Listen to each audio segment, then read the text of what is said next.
So here we are in the 4th edition of the Minds Matter radio series. I'm here with Ailey once again, and it's Saturday morning, but we have some more special guests, more than usual. Would you like to introduce them?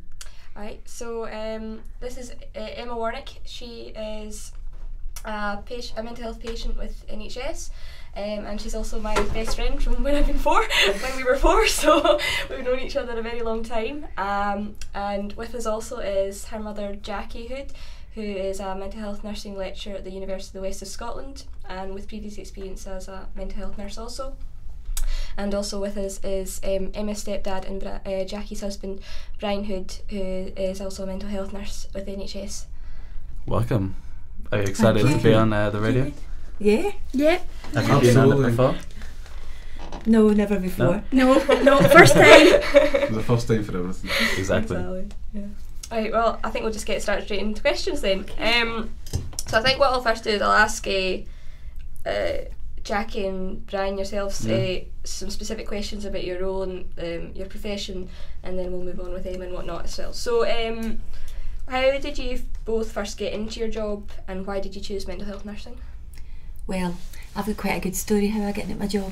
When I was 16, I walked into the living room of my wee teeny council house in a wee teeny village in Lanarkshire and said to my mum and dad, "This is what I want to do." And it was a full page advert in a Sunday Mail for mental health nurses or psychiatric nurses at the time in New York.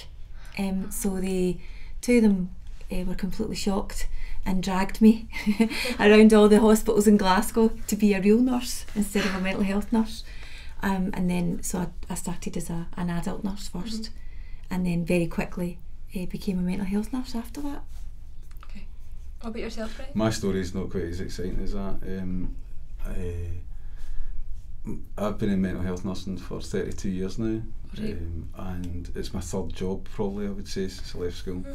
And the first two jobs that I had were kind of part-time jobs, so I didn't last long periods of time, and I took up my mum's advice, and when she said if you didn't like your work, you just tell them to shove it, feel that the sun don't shine. So my first job I did that, and then the second job I was in for about 2 weeks I think, and I went to the gaffers and I says, "I don't like this work, I'm just going to leave," kind of thing, you know. So they did.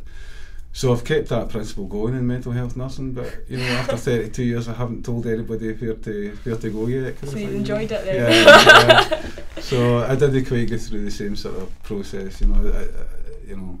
Sometimes I say I stumbled into mental health nursing, but you know, I've obviously not got to the point where I want to tell my bosses that I don't want to do it anymore. Aye. What was it that both particularly drew you to mental health nursing in particular? What aspects of it? For me, it's about my aunt and uncle were mental health nurses, and I spent a lot of time up in Hartwood, and it must have been in the 70s, late 60s, 70s, and it was different then. It was, the Hartwood Hospital was a big institution, a big asylum. However, it was great being up there as a kid with my cousin and my brother, and we used to go to the cinema that was in the hospital on a Saturday. Spent a lot of time with the patients. They had a farm just behind my mum and dad, my aunt and uncle's house. So you always, I don't know, I really liked being there. So I'm really not sure. That's the only reason I can think why I went into it when I was so young. But having stayed in it for this length of time and never really went back to adult nursing, it's about working with a really disenfranchised group of people that kind of got left out, and being able to advocate for them is, I like that part of it. It's my favourite bit.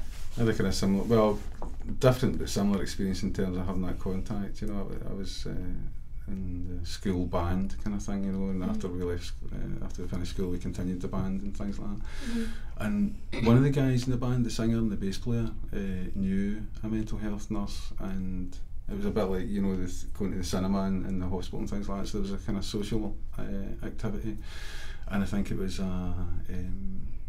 event, a kind of dance type thing in one of the recreation halls in the large Victorian institutional building.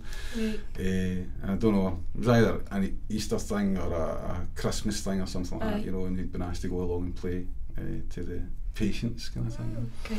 So that was my first kind of contact with this group of people kind of thing, you know. So kind of it was nice to sort of provide some entertainment, and they enjoyed themselves and I enjoyed being in their company, and hopefully they enjoyed being in my company, kind of thing. So that was my first kind of meeting a mental health patient, kind of thing, you know. So Do you remember what you played?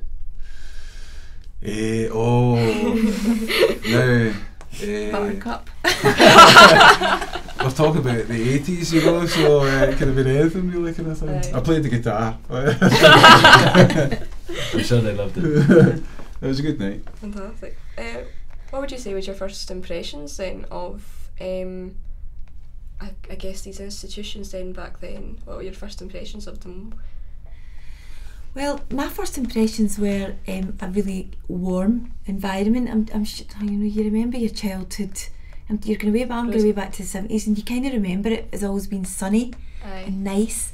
But I remember it as I was never frightened. People, even students I talk to just now, talk about adult students particularly. That's why they've not chosen to do mental health nursing, I suppose. Say they're a bit scared going into some of the mental health hospitals, but I never felt that. It always felt quite warm and welcoming. But there was a big group of staff that also, there was a lot of their social activities went round about the hospital, so the staff were also involved in that.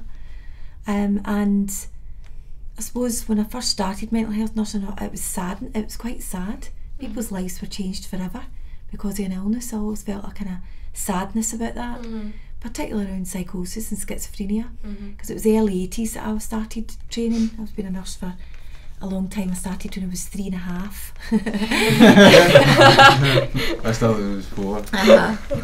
But you know, it was sad. It was like an ending of something for young people coming in then.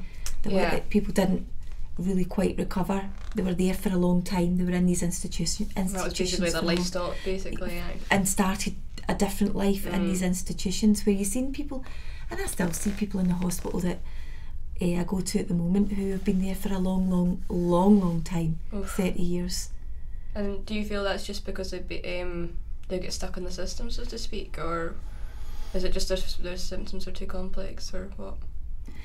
I don't believe their symptoms are too complex, because I do believe that people have complex symptoms at the moment who are just getting diagnosed. I believe it's the treatment options at the time are completely different from the treatment options now, and stigma is different now than what it was before, although stigma's still there. We could have a 2-hour conversation about that, I'm sure. But I do believe that it's about recovery and people's beliefs in themselves and their self efficacy, their self-confidence.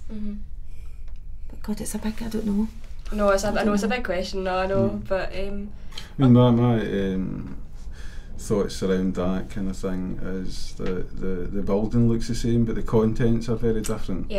What's happening in NHS Scotland is that we're next March getting handed the keys of a new purpose-built mental health facility, so it's going to be, you know, in keeping with modern buildings and you know, light and all that kind of thing, but not quite the time that I started 30 odd years ago, but you know, the hospital housed 1,200 patients, and the hospital essentially was a hospital. It had patients in it and staff in it, and that was that. You know, we had dining room and ancillary staff and things like that. But when I look at the hospital now, so it's the same building, it's been added to, but the patient population there is maybe around about 200 now. And it's nice, or when you look at it from that perspective, it's much more inclusive. So the hospital houses different departments, so finance department and transport department, the executive offices there and things like that, you know, so different spin-off groups or disciplines have moved into the psychiatric hospital, the Victorian building kind of thing, you know, so it's shifted from just being a hospital that houses patients and nursing staff and medical staff that work there to a much more diverse group of people kind of thing, and the population reduced dramatically, kind of thing. It still has a lot of people who've been there for 30, 40 years and things like that. But you know, that move to the new build and plans to you know, support people in the community is very much at the forefront of people's thinking now. You know, so that's a massive shift, I think. Good. Yeah. Okay, so we've asked this of pretty much all the professionals we've talked to. So, is there either one story or one case in particular that sticks with you that reminds you why you do what you do? Oh God, loads. Loads. I know, sorry, it's a hard question. You don't need to give one. Like, we've had a couple that was given a few. So I think for me, my passion's working in addictions. I've always worked in addictions ever since I was 17, when I started kind of voluntary work in places in Glasgow. And I think now it wouldn't be one single person, but it'd be one movement for me that makes me feel really glad for what I'm doing. And that is, well, there's one person in particular that I think about when I talk about this, and that's one of the peer workers that I worked with in Ayrshire and Arran. So Gordon Peacock, give him a wee shout out. He's a fabulous guy. I mean, I see people like Gordon who were patients of a system that, you know, kind of threw out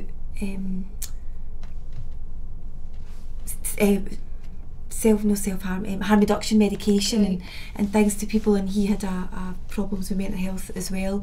And now him and I, he ran a peer worker service in Ayrshire and Arran, and when I worked in the NHS there, we started peer workers working within the NHS addictions team. And you know, I think that's fabulous to see people actually getting a bit of power and having a bit of power as a patient or an ex-patient, and coming in and working in the cold face with people and being able to share their stories.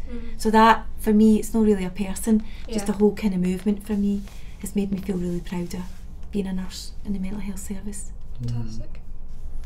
I suppose it's a bit similar as well. It's more to do with the service that I work in or currently work in, kind of thing, you know, and that kind of journey for some people. And you know, we were talking earlier about people being in services for 30 or in hospital, kind of thing, for long periods of time, and sadly there's been some cases that people actually pass away when that's been their whole life, kind of thing. But the work the area that I work in particular is forensic mental health, and that's, you know, kind of involving people who have come into contact with criminal justice services and things like that because of the risks that they've possibly presented to people, or that there have been incidents where they've gone down a sort of criminal justice route and found themselves for long periods of time in the state hospital with restrictions, kind of thing, you know, and these kind of massive containers, I suppose, legislative containers, holding these people. They're not voluntary. The treatment's imposed upon them. It's forced upon them, I suppose.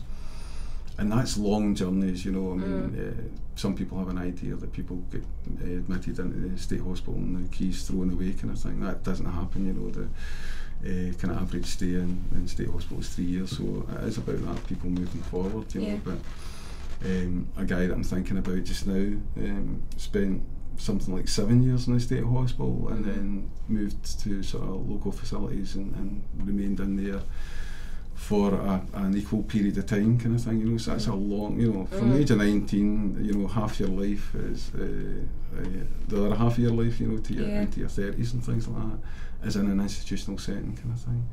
And obviously with the safeguards and things like that, it's about moving people to community with adequate support and things like that, but still having those restrictions, still having those requirements from the Scottish Government about patient safety. And I suppose the kind of position that this person's in just now is that he is like you or I, in that he stays in a house, he gets on these days, those restrictions have been removed, kind of thing, but that's been a hell of a long time to get there, kind of thing. And it's about that proven self and entitlement and, you know, sticking with the plan and being involved with and looking at your own sort of self-management, kind of thing, you know. And I've seen a number of people doing that, you know, so it's not a case of, you know, your mental illness results in something awful or something bad happening, and then your life stops. It's not.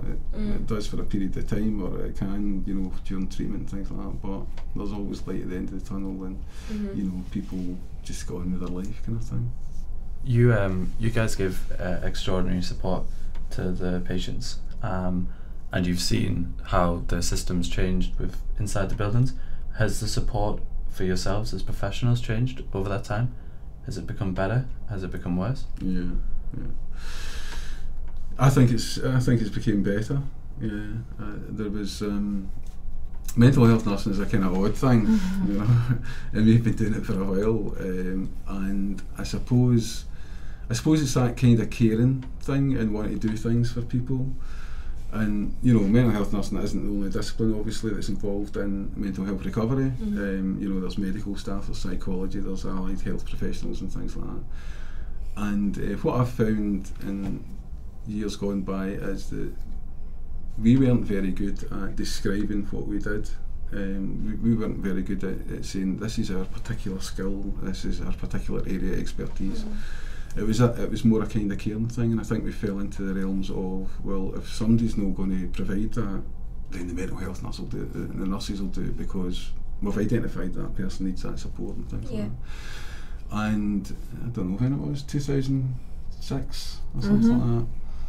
Eventually, mental health nursing got their act together and kind of looked at this 3-year programme, and it was called Breaks Relationships in Recovery, and that was really looking at a sort of drive for mental health nurses to look at what is it we actually do, what is our jobs, what's our key areas, how do we progress that, how can we identify particular skills, and what it is that we're doing for people. So that kind of developed a 3-year plan, and it incorporated things like the sort of recovery ethos, about support and supervision, about exchanging ideas, about training and building on expertise and things like that.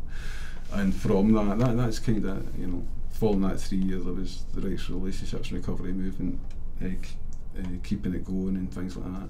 And I think that really established a clear demarcation of mental health nursing, and the required supports into that, you know, so clinical supervision, about that kind of lifelong learning, about continuous professional development and things like that, you know. So I think there has been, I think there's been supports, and it's been much clearer pathway. I think there has. I think it's well, we like being mental health nurses, you know, that's what we identify with. That's my identity anyway, even as a person sometimes. You know, when you start your careers and after uni and all that, you kind of become what you are, kind of thing. But what's really been interesting for me, I kind of took it a wee tiny different way. The question there was, I was thinking about stigma. Well, I think about that quite a lot, but I've been a mental health nurse working in addictions for a long time, and feeling stigmatised. You know, see when you go in to look for, and you feel that as well with the type of patients you work with, I think we are supported. I think working in the university and having a 3-year course for a mental health nurse is a fantastic thing, because you come out and you've got an identity, you know what you can do, you know what you're good at, and you go forward and do it. And then when you become a mental health nurse and you're working as a staff nurse, depending on the group of people you're working with, depends how other people see you. So to take that kind of being supported or feeling your worth back to going into GP surgeries can be quite difficult, because if you go into GP surgery and you're running a clinic for diabetics, for people with diabetes, or a midwifery, which is lovely, babies, everybody likes babies, could we get a room? Oh, no problem. If I went in when I worked in addiction and said, could I have a clinic here please? No, we're not having these types of people here. So you get discriminated against because of the type of people you work with. But it's all right, you kind of you work through that, and you kind of fight through the barriers. So that's a big part of your job, is to try and break through these barriers in the community. So although we're going way back to the kind of 70s where I felt really safe, you know, up in Hartwood, going to all the different places that you went to with the patients, it can be still you know, and you still feel stigmatised as a mental health nurse when you go out into the community in 2015, but in a much less obvious way. Yeah. Does that make sense? That's really interesting. Should we go to our first song? Yeah. What is the first song, guys?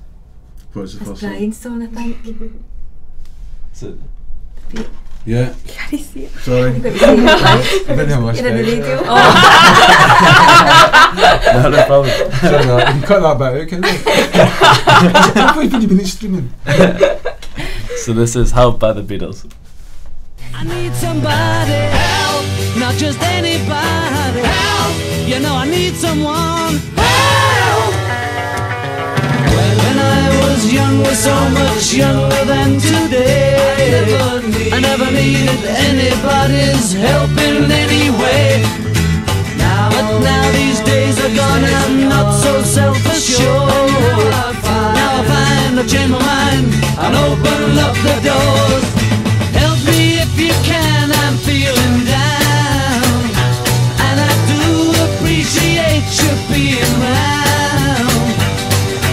Help me get my feet back on the ground. Won't you please, please help me? Now my life has changed in so many ways. My independence seems to vanish in the haze.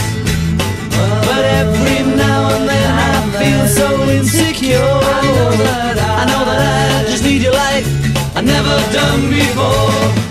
Help me if you can, I'm feeling down, and I do appreciate you being round. Help me get my feet back on the ground. Won't you please, please help me? When I was younger, so much younger than today, I never needed anybody's help in any way. But now these days are gone, I'm not so self-assured. Now I find I've changed my mind and open up the doors. Help me if you can, I'm feeling down, and I do appreciate you being round. Help me get my feet back on the ground. Won't you please, please help me? Help me, help me. Ooh. The powerful Beatles right there with Help. Do you want to give an explanation why you picked that one? Well, see, when Jackie had said that, you know, we'll come up to do this and we'll have to pick some songs, I went, oh, that's quite tricky, you know. Or I thought initially that's quite easy, and then it was quite tricky. Kind of thing. And I don't know why, but Help just kept coming round in my head, kind of thing. And I thought I knew the words, and then when I checked it out, I did kind of know the words.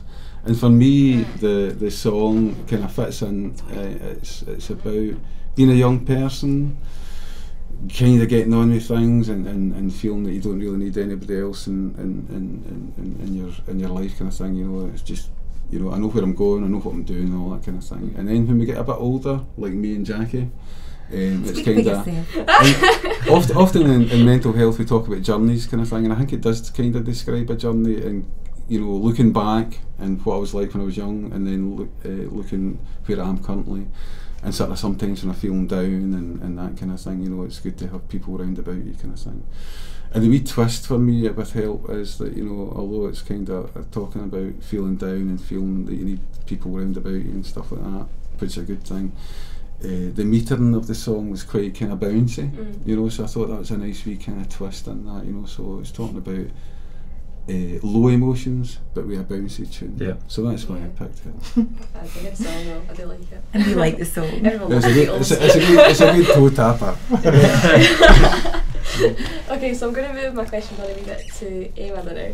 So, so Emma, we've already introduced you. So you're currently a patient within the NHS itself, and can you tell us why it is then? What it is you've got? I have a schizoaffective disorder. And can you explain to us what that is? Well, it's probably not the correct definition, but as I understand it, it's a kind of combination between psychosis and depression. Okay then.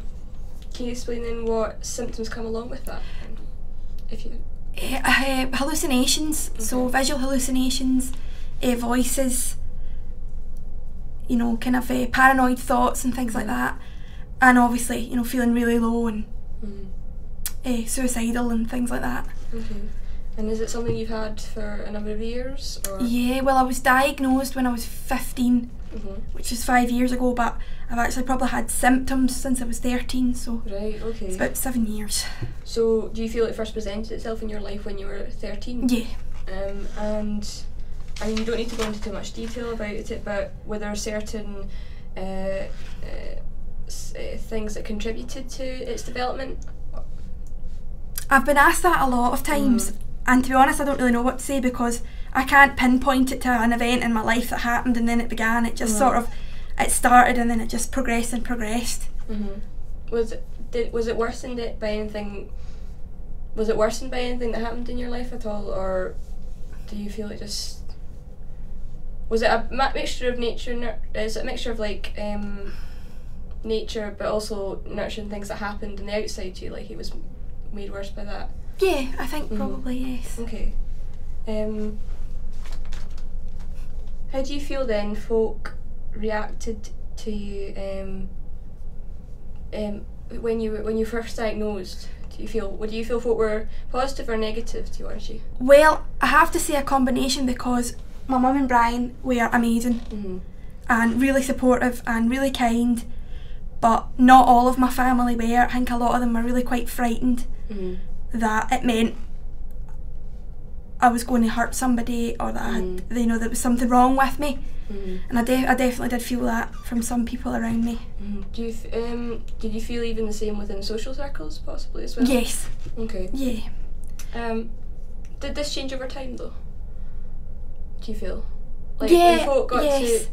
I think when especially a lot of my family heard my diagnosis, they didn't know anything about it. Yeah. Obviously, with my mum and Brian's background, they kind of knew what was going on and what it meant. Whereas the other side of my family, they didn't understand, and I think they were just a bit frightened about what it might mean. But they certainly, you know, made an effort to learn more about it and to support me as best as they could. So. Were you frightened yourself? Did you know? Absolutely terrified, because at the point of diagnosis, I went into my hospital for my first admission in the young people's unit, but I didn't understand that there was anything wrong with me, because I was so delusional. I thought that everything that was happening to me was real, and I wasn't ill, and I didn't need medication because it wasn't an illness. It was really happening. How did it feel entering? So where was it that you attended? Sorry. First. Sky House at Stobhill Hospital in Glasgow, which is the unit for young people. So you've just touched it there. So how did it feel first entering that place? It was quite scary. It all happened quite quick, because I'd never really told anybody about any of my symptoms, and then went to a routine appointment and told them all, and that was on the Friday. And by the Sunday I was in Sky House, so it all kind of happened so quickly. A lot to take in at one time. It is a lot to take in at once. You're also dealing with your own symptoms, so I can quite imagine just overwhelming, to be honest. But what do you feel was your overall experience of the adolescent unit then? Having been in an adult ward since, the adolescent unit was fabulous. You had your own room, and you know there was a kind of TV room, and everyone was nice and things like that. Whereas obviously on the adult wards you're in a ward, and it's not, you don't have quite privacy, and I don't think they do as much with you. On the adolescent ward there was a school attached to the ward so that we could keep going with our studies. There was creative writing groups, art therapy, religious groups, kind of all things like that. Fantastic. That were there to kind of support you, which were really good.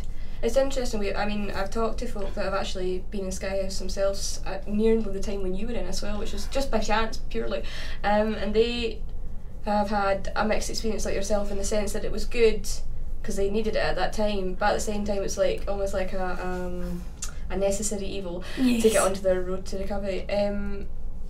What has your experience been within the health professionals within that unit in particular? The health professionals were really good in that unit, really, really supportive. There was nothing they wouldn't do for you. So, can you tell me about so when you first went in, was it you were just given your room and that was it? Or, no, I was what on did they first do a then? constant observations then for quite a wee while because I wasn't safe What did that to be involve myself. you doing? It means that basically you have to have a nurse. I had to have a nurse with me, 24/7 watching me. Right. The only time the nurse wasn't there is when my family were visiting, because obviously they could watch me, but I had to have a nurse there all the time, like even when you were taking a shower and things like that. So that was quite. Were they restrictive with anything that you owned or had? Yeah, they would take things off me if I had anything that was sharp, or if I had anything that I was using to hurt myself, that got taken away. And but were you able to get out at points, like breaks from the unit, or not at first? No, Right. I wasn't allowed out as time progressed. How long was that? You weren't allowed out, like just for A few months. months. Good few months I wasn't really allowed out. I could they barely let me stand at the door for Right. fresh air. Yeah. That was about it. But as time progressed, I got, they said, your mum and dad could take you for a walk, or a nurse will take you for a walk if they're free and things like that. How did that make you feel then? Those first few difficult months, It was quite overwhelming because I went from, I was really unwell before I went in, but suddenly everybody knew that I was really unwell. Yeah. And I went from, being in my own house where I could, kind of do what I wanted and keep whatever I wanted in my room and things like that, to being in this restricted environment where, I wasn't allowed my own like television or anything like that, or a DVD player or a laptop or anything that connected to the internet or anything. So. Can you tell me about did you make friends in there? Did Yes. you find No. support Yeah. with the I made. folk? Yeah. There were other patients. The other patients were pretty much really nice. Everybody, you kind of rally together a wee bit. Because you're stuck with these folk. I don't mean stuck with them, I mean No, you're I kind of get thrown you. into this kind of really strange environment with these people, and you kind of have to form friendships really to get by. Did you see?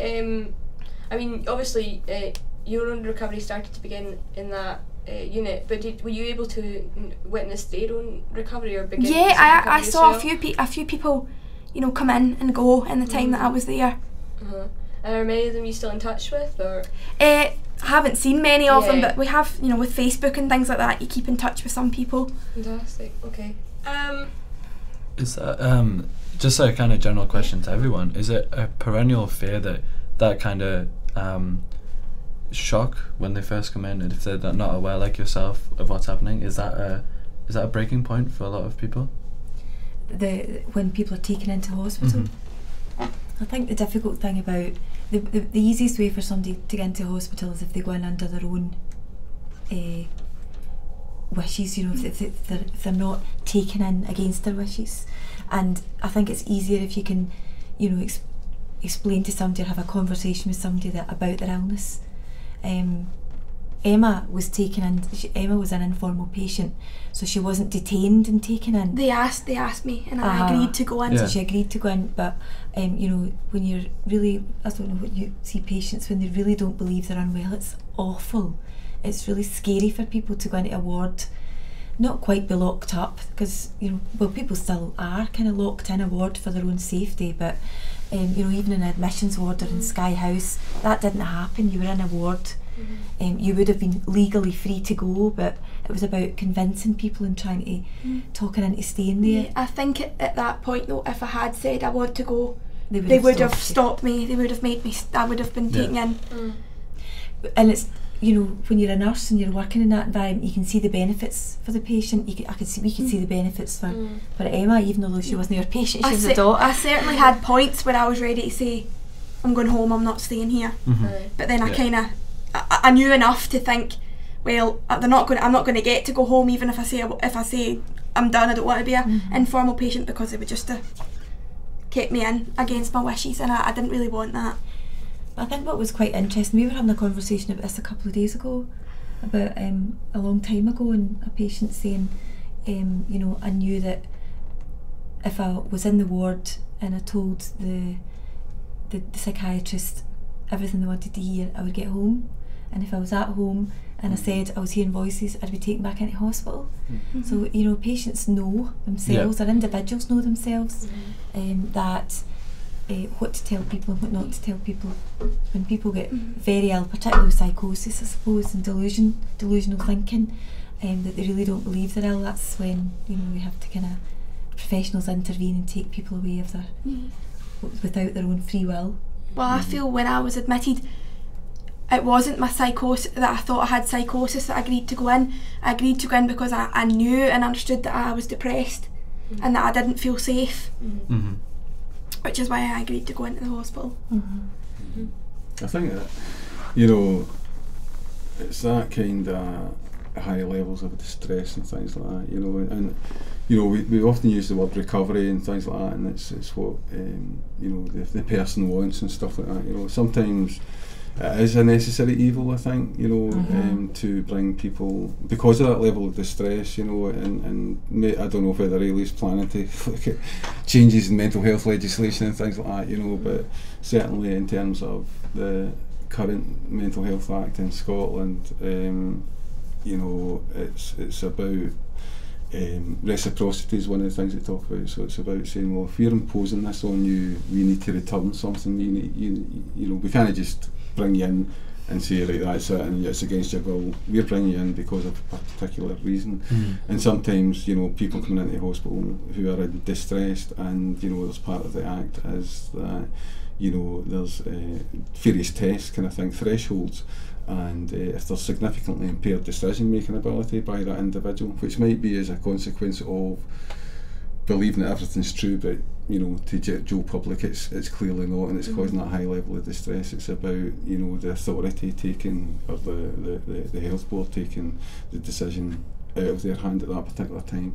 And I do think that that's recovery, though, as well, kind of thing. You know, that's preventing further deterioration and supporting recovery, you know, so it's not necessarily what the patient wants or it describes at that particular time, but that decision is taken for them, and it actually gets them on that first rung to then stabilise it and then to recover, as opposed to further decompensating and you know, put themselves and others at risk, kind of thing, you know. So yeah, you know, I think admissions into hospital is distressing for a whole host of people, and that includes the staff as well, because you know, staff don't know, and the parents because staff don't know what to expect, the patient doesn't know how they're feeling, the parents are stressed out their head because they don't know what's happening as well, kind of thing, you know. So I don't know if I think I maybe went off at a tangent there, No. but yeah, it's, you know, there's distress, and there's distress that's natural, and there's this distress that's illness driven, and it's getting that balance right, I think, you know, and saying this is what's required at this particular time, and it might not be exactly what you believe to be right, but we're, you know, feel that your decision making isn't significantly impaired at this point, and you know, we actually want to help you. That's not how the person feels at the time, I'm sure. No, it's... But maybe it's in reflection. Definitely isn't. Even talking to yourself, or even talking to other folk that I've spoken to who have either been in Sky House or the other one in Edinburgh, which has escaped my head. But that's what they said themselves at the time. They genuinely didn't think they were ill, and it's just, it wasn't a great experience. I wouldn't wish on anyone, but at the same time, they needed it. So no, and I'd like to think hopefully it's part of that recovery, and for service users reflecting back, they kind of go, yeah, I was not where at that point. I required that kind of thing, you know, and I'm glad it happened. But that's not how it feels at that given. Yes, certainly I feel that if I hadn't went into hospital when I did, that I might not be alive now. So looking back on it, it was definitely a good thing, but obviously at the time it was quite distressing. So what I want to ask then is, how essential would you say the support you received, not just from, you know, the professionals within the unit, or even when you went for just appointments after you left the unit, you know, how essential was the support you received from family and friends? Oh, it was, if I hadn't had my family and my friends support me, I don't think I'd have got through it. I really don't.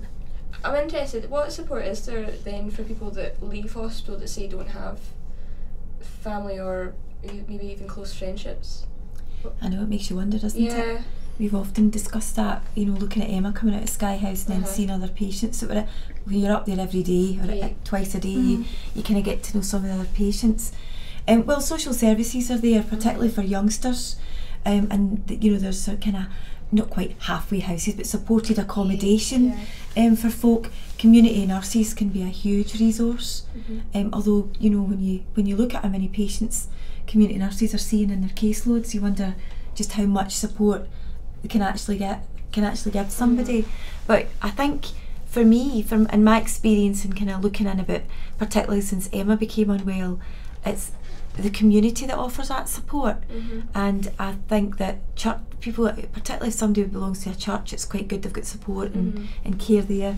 But you know, I often say to some of the nurses that Emma had more support from going to the slimming class that you went to, and everybody saying how you doing, what's happening every than week, I did with my mental than you health. do to some of the services that are coming on board. That's interesting, right? And it's, you know, I think it's just when it actually happens to your family and you actually see how much support people need that you notice these things.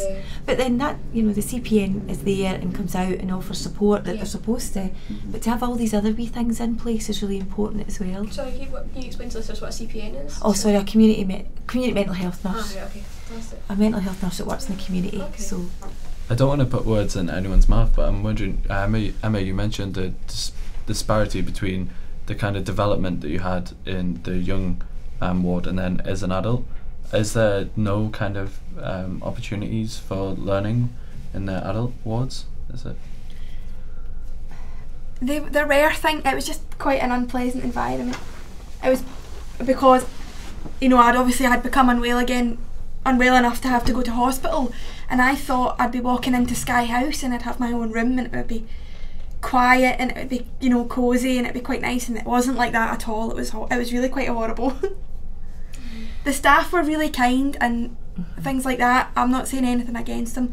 They were great, but it just wasn't a particularly pleasant environment to be in. To be honest, I think for that 3 months I was in there the first time, I just slept. I don't think there was an awful lot for the patients to do. That's very interesting. But I don't know if that's me being a little unfair, because maybe there were things for the patients to do and I just decided I didn't want to do them. So I'm not sure if that's me being a bit unfair to them there, but it certainly didn't feel like there was as much support there as there was at Sky House, in terms of, you know, keeping people busy and you know, try to distract them, which is a thing that really helps me. Is you know, I still have kind of rough days if I'm feeling particularly bad or the voice is particularly bad. If I just keep myself as busy as I can, it certainly does help. You know, reduce the stress that I feel. Yeah. So is there a lack of provision for adults? Is that part of the stigma? I don't know. I wonder. I'm really happy to be working in Ayrshire and Arran at present, and there's going to be a brand new, you know, resource opening up next year. I think it'll be the newest one in Scotland, won't it, for mental health inpatients. It's been a long time coming, and certainly from the designs that we've seen and that you're kind of involved in at some level. It looks fantastic. It looks really, I think an environment's got a lot to do with it. I remember I went on a visit to the Scottish Fire Brigade because one of my colleagues was a mental health nurse in the Scottish Fire Brigade, going round about talking about, you know, being aware of people smoking and drinking and setting fire to their house, people with mental health problems, maybe being over sedated, blah blah blah. Anyway, we went up for a visit and it was fabulous. It was beautiful. The offices were gorgeous, state of the art stuff. And a lot of that, the firemen that we're speaking to were saying it's about investing in your staff and investing in people. And it always made me think, and I sometimes compare it, particularly when I was going to visit Emma, and the adult wards that were part of a general hospital, hidden away, either in the basement or away up the back end of the hospital, that are old, run-down, ramshackle places. And not even a place like some of the old asylums where you could go a nice walk round the woods, around you know, beautiful walks around about Eales. That's gorgeous. Or go to the cafe there.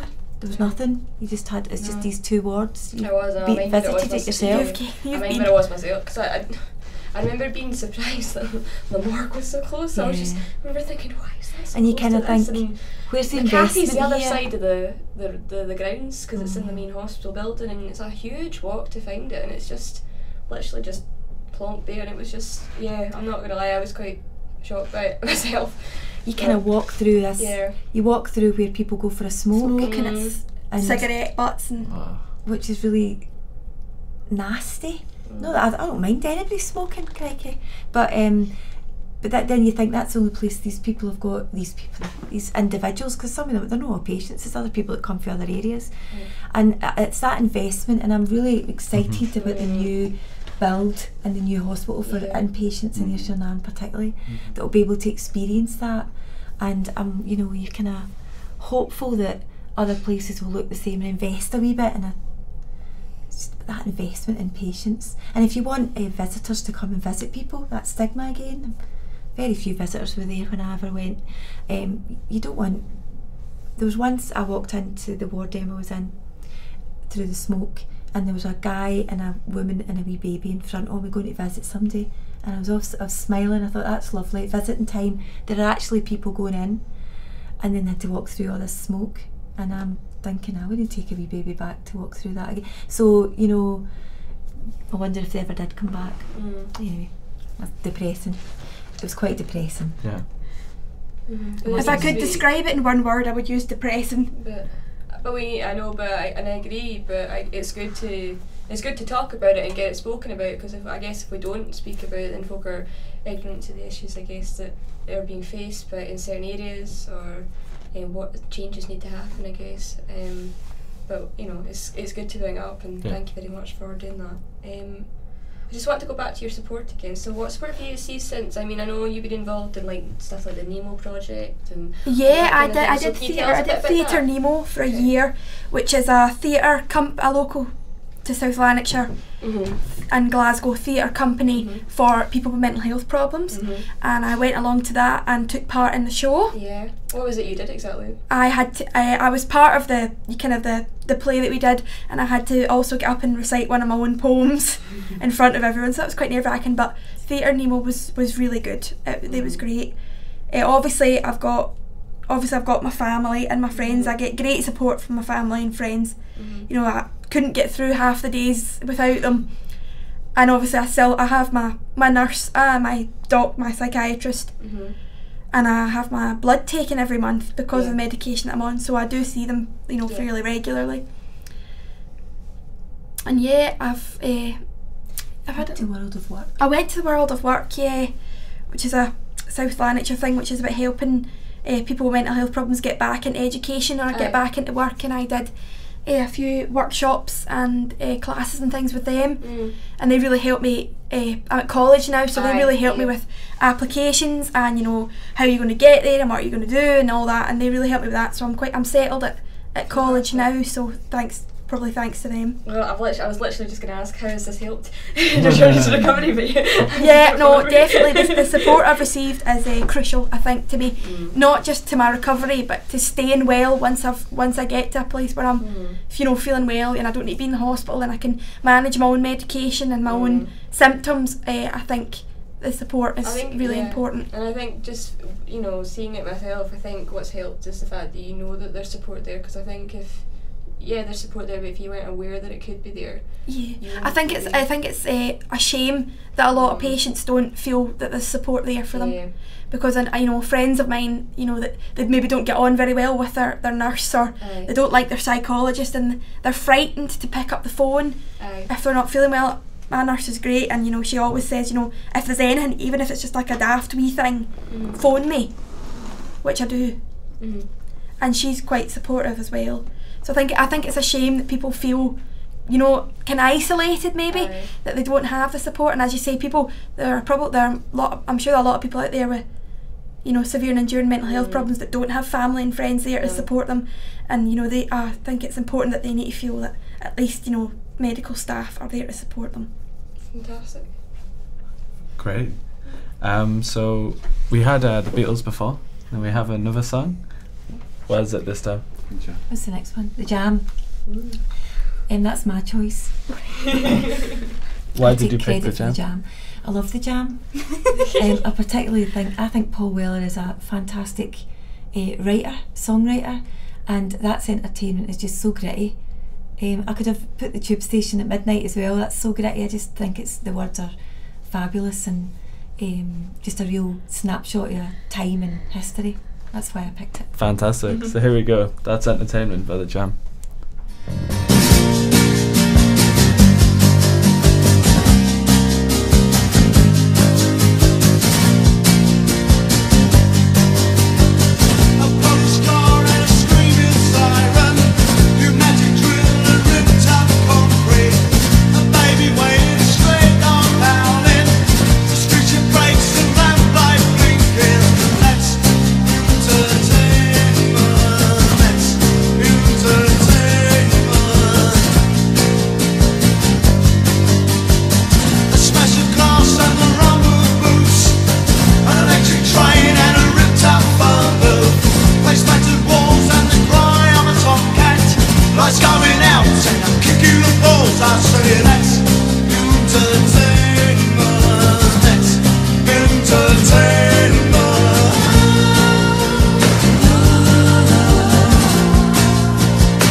solitude, getting a carry, travelling on buses, reading the graffiti about slashed into fares. I say that's entertainment, that's entertainment.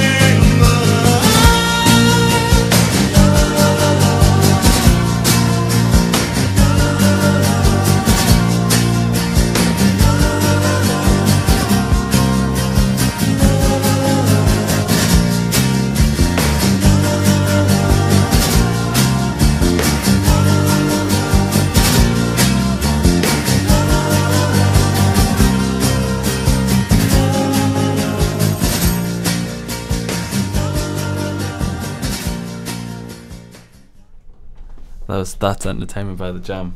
What a great song. I love that one. It is good. I do like it myself.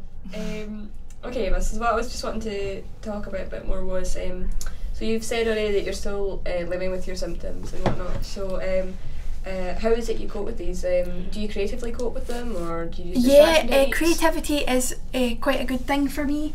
From, you know, I had a piece of my artwork that I did in hospital. I had that was put in a national exhibition for art and mental health down in London, which was really good, and I produced a poster which the youth advocacy people used to promote their service, and I've kind of continued on. I quite like to paint, I like to draw, obviously I do creative writing, so mostly poetry but some short stories as well, and that really helps me. It's a good outlet for when if I'm feeling stressed, or if, you know, the voices are particularly bad, or if I'm feeling a bit down, that really helps. And even a simple thing like colouring in for half an hour can be really quite therapeutic. It's something we've been actually doing this month as part of the Minds Matters month.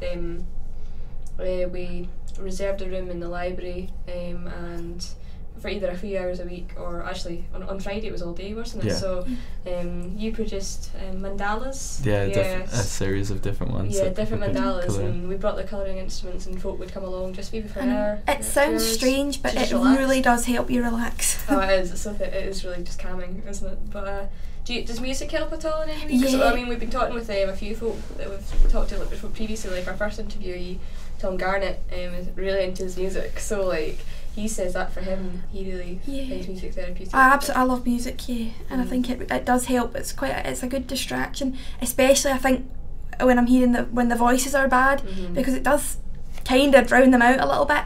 Good. Okay. And what kind of music would you listen to? Yeah. Oh, I like a bit of everything, kind of from Bullet for My Valentine all the way to Michael Bublé. Eclectic, I think you call that. Eclectic, that's right. It's eclectic. Where do you feel you are now on your recovery journey? Do you feel? Well, I like to think I'm at a good place. I manage my own medication at home. My mum doesn't have to do that for me anymore. Good.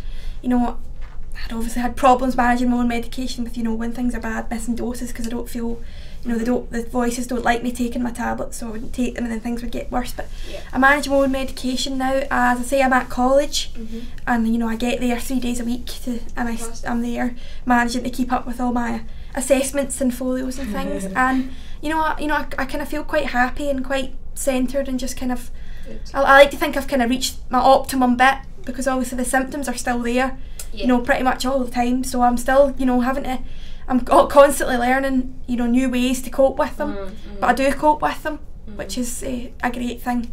Have you been able to help others who have gone through similar experiences yourself yet, or have you encountered anyone that you've been able to maybe give advice to? Or not really, to be honest. I haven't encountered since I left, apart from in the hospitals. I've encountered people with mental health problems, but I've never encountered anyone with schizoaffective. Right. So I've never really been able to kind of pass on your tips. Yeah. Yeah, fair enough. Okay then. So I think I'm going to move the conversation a bit more to all three of you basically, and bring in a few of the questions that a lot of our listeners have brought in. A lot of them are to do with the cuts that mental health sector is facing at the moment, and a few of them are to do with society and raising awareness and whatnot. So I'm just gonna, they're not in any order. I might come back to, because I've written it down just as they asked me. So I'll just start with the first one then. So how do you feel the cuts to the NHS has affected mental health services? I mean, at the moment, I've given this statistic literally every week, so I think all the listeners know it by heart now. But there's been 80 million cut from the mental health sector so far in the last 4 years, 35 million this year alone. What are your views on that? I think my opinion on that is I don't work in the NHS anymore. I work for the University of the West of Scotland. Okay. So you're safe. So I'm safe, and I was a manager before that, so I was involved in a lot of the cuts. It feels like the statement that I would use is that staff feel like they're cut to the bone. Yeah. Particularly staff in teams and in wards. I think people are exhausted. Although there's a use of bank staff, there's a use of overtime, although that was cut for a wee while, wasn't it? It's really, really difficult to keep up staff morale when you're still expected to work with the same amount of patients, sometimes even more patients, because although I maybe shouldn't say this out loud, surely when there's a Tory government in, people's mental health goes down. There's a bomb. But however, and the next song is that's a soundbite right there. I'm being facetious.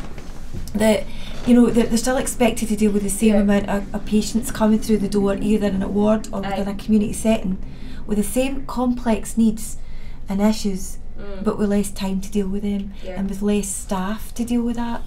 And it's really quite demoralising. It's demoralising. I worked as a manager in addiction services, and it was really, there's people still doing it, and I have got the greatest respect for them, because I found it really difficult, because it was so demoralising for you that managing that team, and difficult to see your staff working so hard, because nurses work really, really hard. With you don't get perks as a nurse. Well, one of those perks, the bursaries could be going now with the new budget cuts. So I know, but I don't even want to think about that. No. We'll just not think about that. Then working in the university with the people that we have that come in to be nurses, we've got an age range from 17 to 52, even older than 52. Wow, right. That come in, people from all sorts of backgrounds, and people that make the best nurses are people who've had not make the best nurses, but some of the people who make good nurses, that's better phrased, are people who've had a bit of life and have got maybe a family and a young family, and the bursary really helps them to be able to come and study. And when you're talking to student nurses, I'm sure you guys have spoke to student nurses, they study at uni for a degree, which isn't easy, and they work on placement, and they've got to pass that placement to get their degree, for weeks at a time, 37.5 hours a week, and then they work part-time to get money to manage to feed their family. So it's not good. It's not good. I feel as a patient that it is quite noticeable within the service. The nurse at the CPNs, the nurses have got double the patients that they had a couple of years ago. So it's much harder for them to organise to see you and things like that. I mean, coming out to the house and things like that, my nurses don't come to my house to see me. I have to go to them because they're so busy. And waiting for psychology appointments and things when there's only 3 psychologists for 1,000 people, it's you can kind of notice that. It kind of feels like having been in a, as we were saying, the hospital wasn't particularly nice. It's run down. It just kind of feels like the last thing they should be doing is cutting money out of it. They should be putting more money into it. But do you feel some areas are affected more because the budget certain areas put towards those services? So like, is there certain areas that maybe are kind of coping a little better because their council there maybe put more money towards it? Would you say? I mean. No, well, my experiences, I think we've kind of got it arithmetically or mathematically or countably wrong kind of thing, because I think, there is ring-fenced funding for a particular service, say for example, and I think part of where the maths goes wrong is that it's an absolute figure, so if there's any variance in that, then in terms of people being off sick and having to pull in other staff and things like that, then that automatically means you get into overspend, so you're almost on the back foot straight from the 1st of April kind of thing every financial year kind of thing. So there's not, and I think it's So there's two things. It's either looking at the formula and kind of going, we need to, be reasonable about this and realistic and take in human aspects to it. It's not just a scientific, mathematical algorithm or whatever kind of thing. But I think we have to be kind of inventive about how we use our time as well. I think often, areas that go through change and staff change is replaced like with like, and there was a very clever person that said, if you keep doing something the same way and expect a different outcome, it's madness. What was that guy? Was it Einstein or something like that? Albert. My friend Albert was saying that. And it seems to me, being in health services for a long time, is that we keep doing the same thing, or we have that kind of mentality kind of thing. And then when you bring in new ideas, that's kind of either poo-pooed or, we've tried that before, So I think there's a balance between the two. So I'm not taking away the fact from the sort of government cuts and that it is cut to the bone and things like that. But maybe there requires to be a kind of double way of managing that. So it's kind of short-sighted, I think, There's a lot of things done the same because it worked at one point and things have just changed, but they're just kind of... and if there's a gap, you replace like with like, and it's not often that you kind of go, maybe there's an maybe we should take advantage of this opportunity. And do something a wee bit different because it fits in with what we know about mental health, evidence-based practice just now kind of thing, and maybe we should be doing that rather than we need to have 6 people in this ward at that given time. Do you feel that maybe mental health services have been affected more than others, maybe? I mean, I don't know if you know, or it's just something one of our listeners asked. I don't know if it's been affected financially more than others. I think it is, in terms of NHS Scotland, I think mental health is the kind of Cinderella services, a lot of money goes into acute services and operations and heat targets and all that kind of thing about waiting times and stuff like that. Some of those are coming into mental health, but they're not as absolute, I suppose, as in terms of, you need an operation and you should be, it'll cost X amount, and you'll be in the hospital for Y amount and blah blah blah. Mental health, because it's dealing with people and human emotions, and if you fix a broken bone, then it's fixed, and unless you break it again, we wouldn't really call that a relapse. But a lot of significant severe and enduring mental health problems, part of that recovery is about back steps as well, and sort of relapse and things like that, so it's much more difficult to measure, I think. So it's a bit I think it's a bit a difficult health area to have those kind of absolute measures kind of thing. And I feel that it's kind of the Cinderella service in NHS, and then you've got addictions, which is even further down the pecking line. Excuse me. You see that even in the university, there's 160, and this is only in one campus, there's 160 adult students, and there's 32 mental health students. But that does show you it's because the adult services are much bigger than mental health services. That's not about, like Brian said, about being a Cinderella service or we're not having as many. It's just that statistical view of it. Acute services are huge. People do just walk into casualty now on a Saturday afternoon and sit there and wait to get seen. Whole families. We do. We do. So then people have this expectation that they'll get fixed and they'll get seen, and so I don't know how you fix that. I think that's a real huge conundrum for the country. I think it's quite easy and it's quite short. Not short. I don't mean this derogatory and short-sighted, like about the cuts. I get that, there are cuts, but the wider picture, the expectation of us as humans and what we want and what we demand from health services and things like that. Also, that's coming from another level, kind of exactly what Jack is saying, that. And we've been trying to change that, we've been changing out of hours services or NHS 24 and, having this sort of algorithm as to if you're experiencing this, then the first places you go to is this. Maybe go to your local boots shop and take some paracetamol for the headache or that.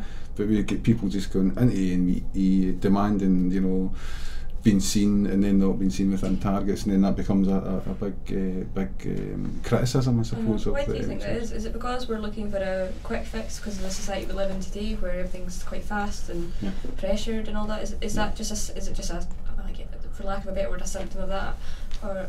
Yeah, but my view, it might be completely wrong, but that is my view, is that we're, you know, high expectations. It's almost high expectations, bottomless pit kind of thing. The more you get, you know, we're always critical of what we've got, isn't it? You know, and I suppose that's about thinking outside the box and saying, well, maybe we could do this, maybe we could do that, and then you bring that in, and it just becomes standard kind of thing. So this, what's on offer, expands and expands because of that demand kind of thing. But you don't resource it and finance it accordingly kind of thing. It's interesting even reading. Have you ever read this is an old man called Harry Smith, I've forgotten his name. He wrote for The Guardian, but he's 92 and he lived before the NHS, and I mean he lost family members because he was his family were too good basically, and I see it's just interesting reading his views and writings on it. He talks about how, you know, we have no idea how grateful we should be or how lucky we are. Like, you know, I mean, he lost his sister to tuberculosis because she was literally, and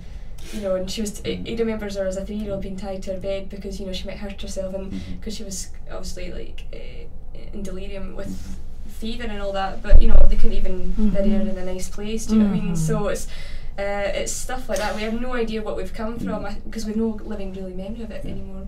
But I think that's where you're leading me to, you know, because I'm kind of sitting and thinking about your guy kind of thing, and about pre-NHS and things like that. I think NHS, particularly NHS Scotland, is a fantastic, wonderful organisation and what it provides and things like that. I think we can be quick to criticise. You know, I hear, you know, I'm an old guy, and I used to listen to Radio 1 when I was a younger person, and I bypassed Radio 2 and listened to Radio Scotland, and often morning after morning when I'm driving down to my work, I hear reports from journalists, you know, and critical of, for example, the new hospital in Glasgow and things that went terribly wrong, you know. And it talks about one incident, and I'm not taking away the fact that shouldn't happen, but it's not recognising that other 1,200 people that walked through the door that same day kind of thing, you know, and what the service that they received kind of thing. So I think we've kind of twisted it a wee bit, and you know, we can be very critical of things that aren't going well, and then lose sight of things that are going very well, and you know. And so therefore, you know, that kind of the cuts is obviously a bad thing, which it is. But you know, the illness isn't necessarily all about the cuts kind of thing. It's about the larger organisation and about the demand that's put on that kind of thing, and getting to that breaking point kind of thing. I think, you know, so NHS, rock and roll. I'm okay. I think we all are, to be honest. But what issues do you feel the mental health sector is facing in the future then? I think it's well documented, the issues that will be faced in the future with the Scottish Government's 2020 vision, and that's about older people. People becoming, I tell my students that, you know, you will be working in the community, in people's homes, to keep people at home for as long as possible, and with an older age group. I watched a wonderful thing on iPlayer, and I forgot the name of it, but it was about the hospice in Falkirk, I think, or somewhere there. It was wonderful, and 7 Songs, I think it was called. Please watch it, it was fabulous. And the hospice was actually saying that the members of staff in the hospice were saying that they now discharge people from the hospice. Not many, because a hospice is where you go to die, isn't it? But people are actually getting discharged because they're keeping people. We are keeping people alive for much, much longer.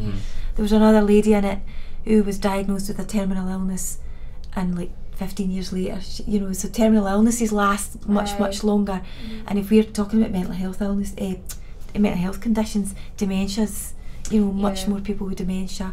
Fabulous work happening in dementia at the moment. It's so exciting to see how people are treated, the anti-stigma campaigns, Dementia Friends. It's wonderful to see that.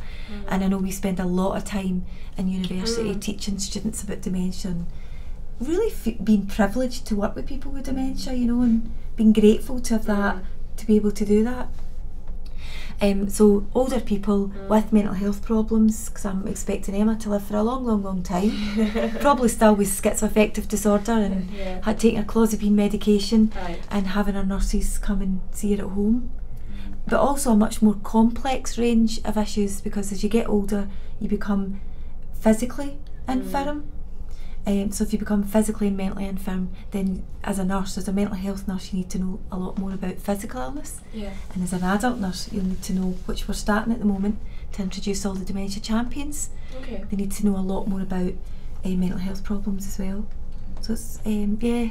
I think starting to blur a wee bit then slightly, I think so. Do you think that's where it will go? I mean, obviously you need specialist nurses and specialist healthcare professionals for certain areas. But do you think that's where NHS is going to go, or the kind of overall with just a holistic view of the human body in terms of having people that can deal with a lot? You would hope so, wouldn't you? Yeah. Because it makes sense.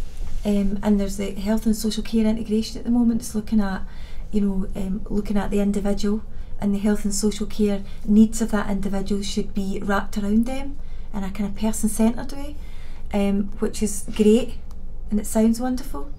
But it's about, politics can be quite difficult, and getting two big organisations to come together can be quite difficult. But yeah, that makes complete sense.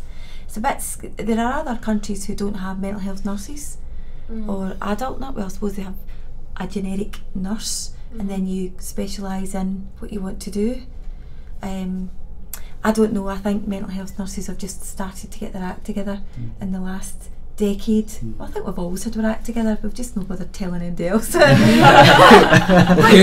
always felt like a mental health. I knew what I did and what I did well, but I think being able to gather evidence to show people what we do, that's much more at the forefront. And if we kind of lose that, then the evidence will go. So it's good to have professors in mental health nursing, and readers in mental health nursing, and lifelong learning that Brian was talking about earlier, where loads of nurses now are doing their masters in mental health. The thing that I echo the 2020 vision and about people being treated at home or as close to their home and things like that, and maybe what we were saying earlier about this building that I went into that housed 1,200 patients, they were called, and that same building now houses 200 patients. Now we're moving to a new purpose-built mental health facility, and the bed numbers are reducing, kind of thing, and there's very much the drive.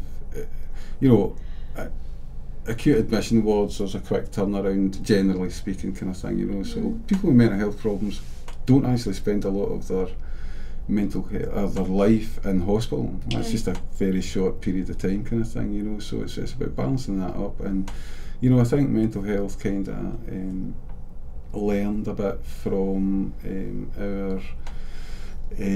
our adult services, and people recovered from operations quicker at home with family, people who loved environments that were familiar to them and things like that, and I think mental health is taking on that kind of part as well. It's about moving people and progressing people.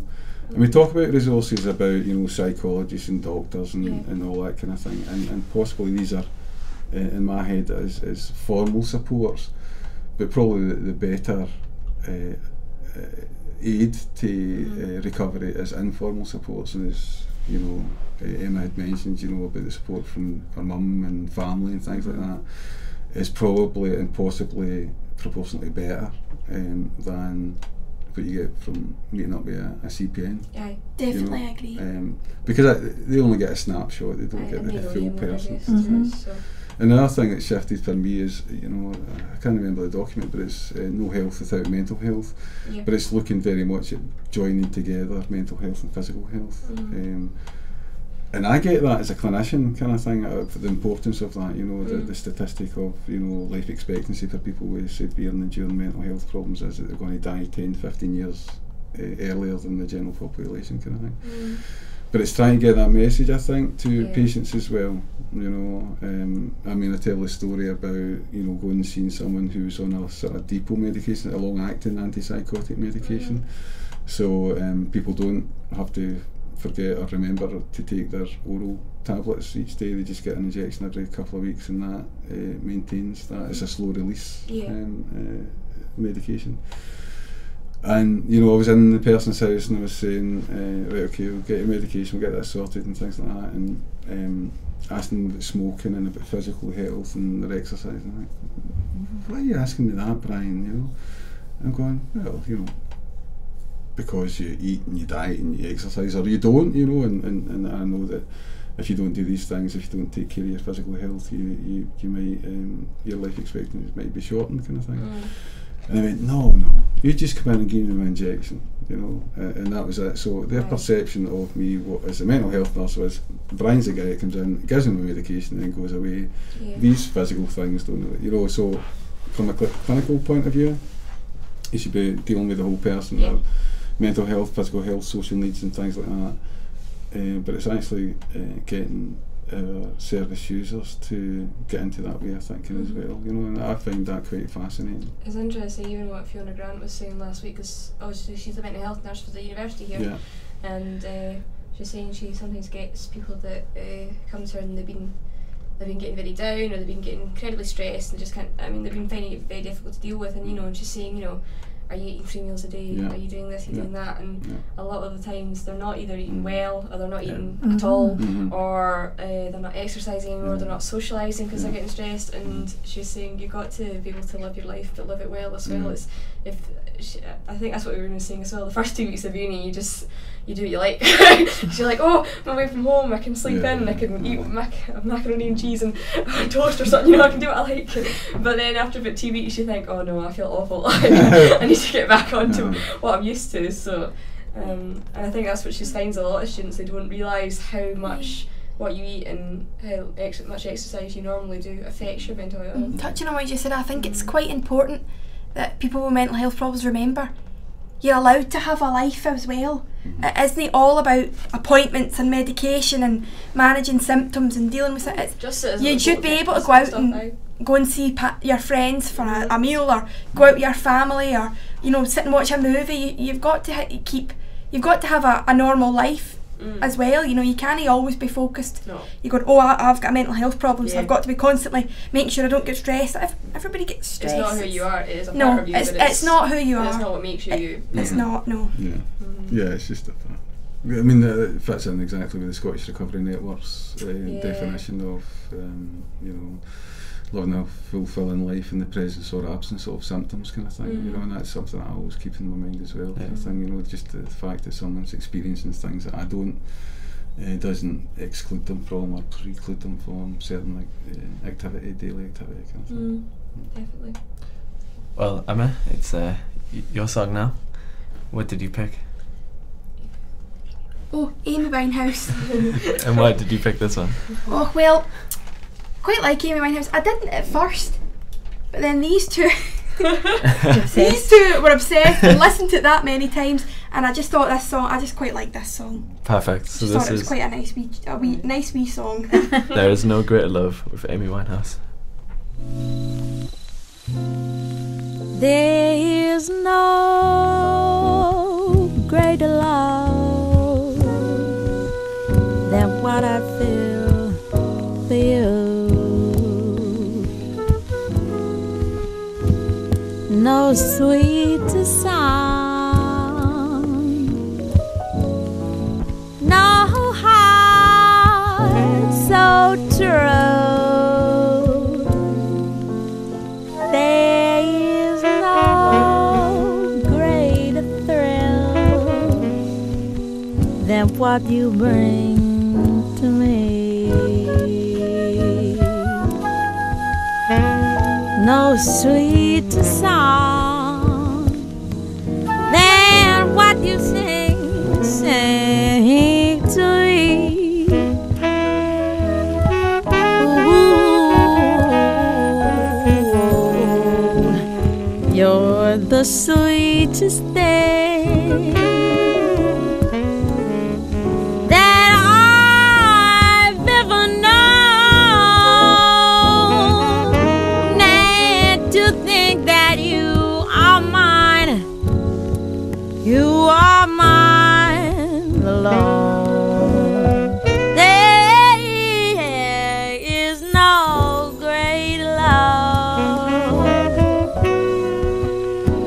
in all the world. It's true. No greater love than what I feel for you.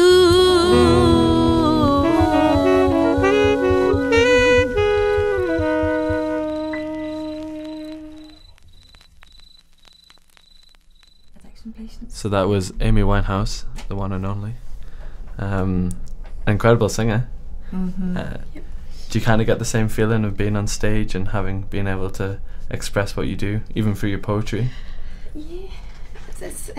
I'm not saying I'm Amy Winehouse, but it is, you kind of get when you're up on stage in front of people, even if it's just a wee group of people, and it's, you know, it's obviously that's her song that she wrote and it's my poem that I wrote. It's a very personal thing, so it can be quite daunting to get up and share that with people. Especially because most of the people in the audience were people I didn't know. You know, they don't know me, they don't know my story, they don't really know anything about me, so they, you know, kind of wonder how people will react to your work, I think. I'm sure they loved it. I'm sure they did. Yeah. Spoken poetry is one of the best things ever. I love it. It's fantastic to hear. It's got really popular as well, even spoken words nights and all that. Yeah, Radio 1 are doing a thing right now called Hey. Words First, going around the whole of the country finding poets. You should check it out because you could get your stuff out there. We've been trying to encourage Emma for a long time. I'm in the book though. I'm in a young people's poetry book. Yeah, fantastic. I'm flipping on it. Yeah, it's a talent you got. So, anyway, sorry. I'll go back to questions. Okay then. So here's some more just questions from students. What I'd like to ask you. So, how can we, as a society, raise awareness of mental health issues? Talk about it. Yeah. I feel really strongly about that. Talk about it. I think the See Me campaign has been great. Fantastic. And it does take it a kind of step forward from where we were before. I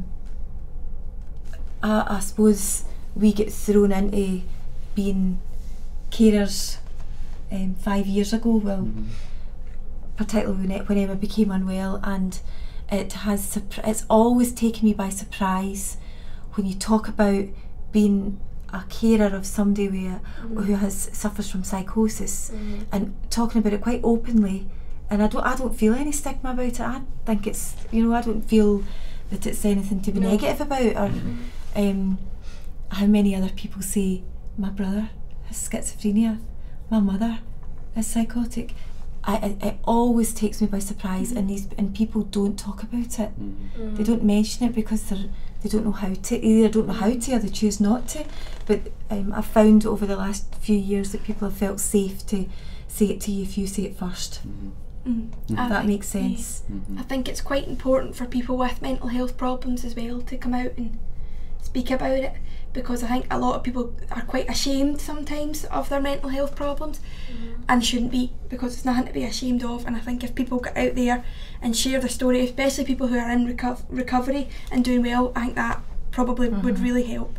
It certainly helped me hearing from other people who had been through the same thing, hospitals and medication and things like that. It's you know, it's simple to say talk about it, but it's true, you know, because it is quite difficult though. Nothing bad comes from that. Do you know what I mean? Nothing terrible happens. You know, it's exactly what Jackie's saying. You know, it's you know, we can not use Emma, but use our lived experience with Emma's diagnosis, I suppose, and do talk about that openly. You know, and I talk with that with my colleagues and things like that, and initially they don't believe me because they think I'm making a joke or something like that, you know, and then I tell them bits and pieces and they go, this is actually true, and you're going, yeah, it is.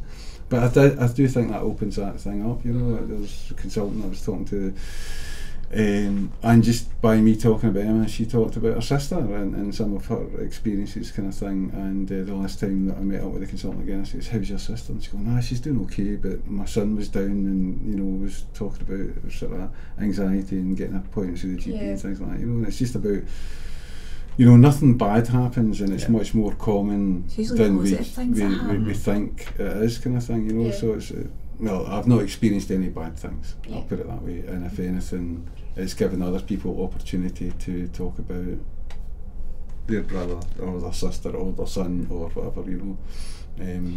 And you know, problems shared sometimes are problems halved, kind of thing, you know. You don't feel isolated and on your own, kind of thing. So that's what I mean by nothing.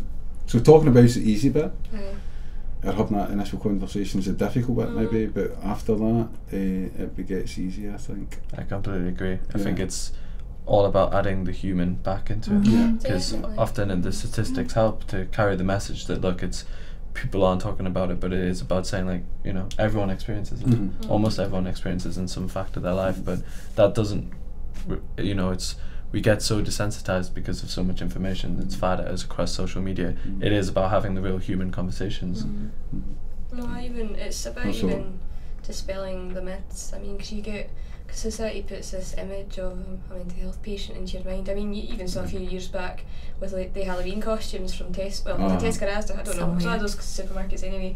And it's well, I mean, they make it almost nightmarish. And then I even remember, Emma, when you came back after Sky House to school and whatnot, folk, not everyone, but I don't know if you noticed it yourself, but like some folk being either wary around you or not really wanting to come near you, just because they weren't really sure. I've had a few people ask me, does that mean you kill people and things like that? Actually, seriously, yeah. But I think you had which is just obviously ignorance. So but it's what was interesting at school was that folk, when they were given like a week, not everyone, it's just a few, but like when they were given a few weeks and got used to you being back, they realised there was nothing. I was just exactly the same person I was when I left. They realised there was no issue, they realised there's nothing to be frightened of. But that's the dangers by not talking about it, isn't it? Because you then fill gaps and you make these suppositions, assumptions and things like that, you know, that this person's going to come back really weird and things like that. Because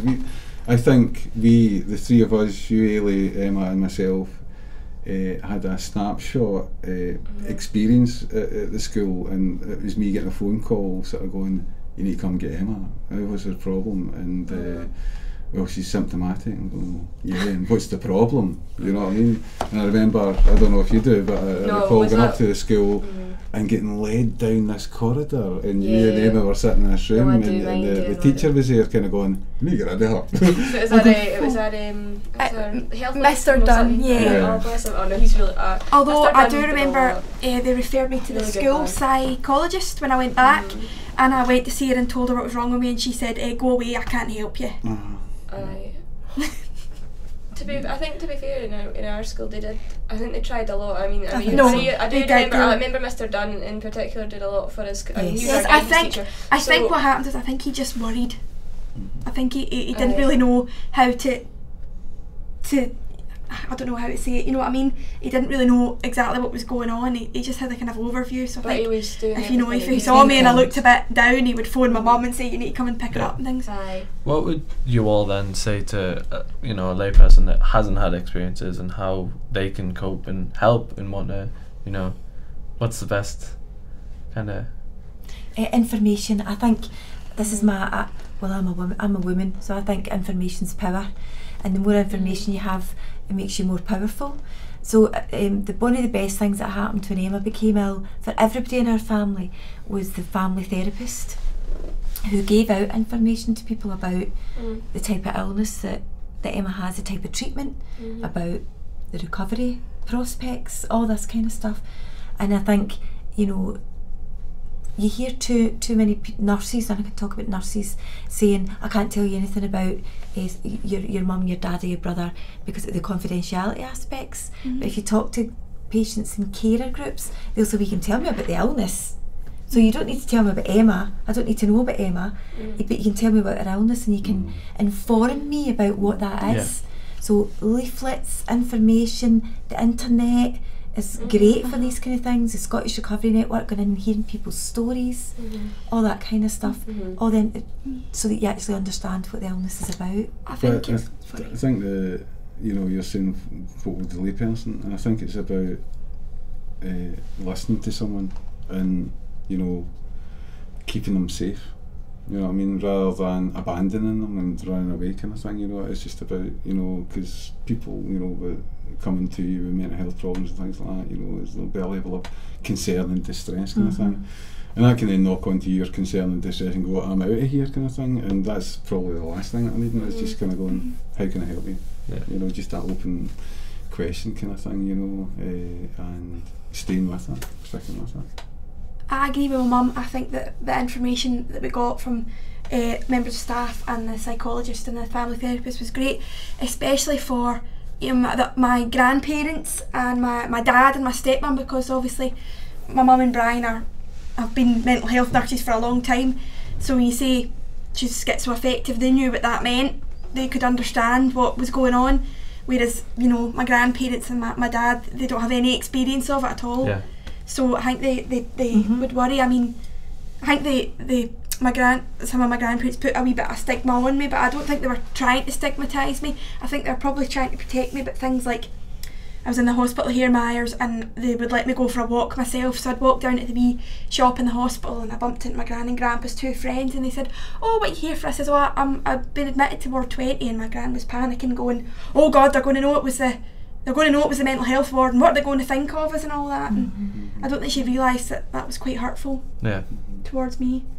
But I definitely think since I've been more informed, that's the thing, it isn't towards you.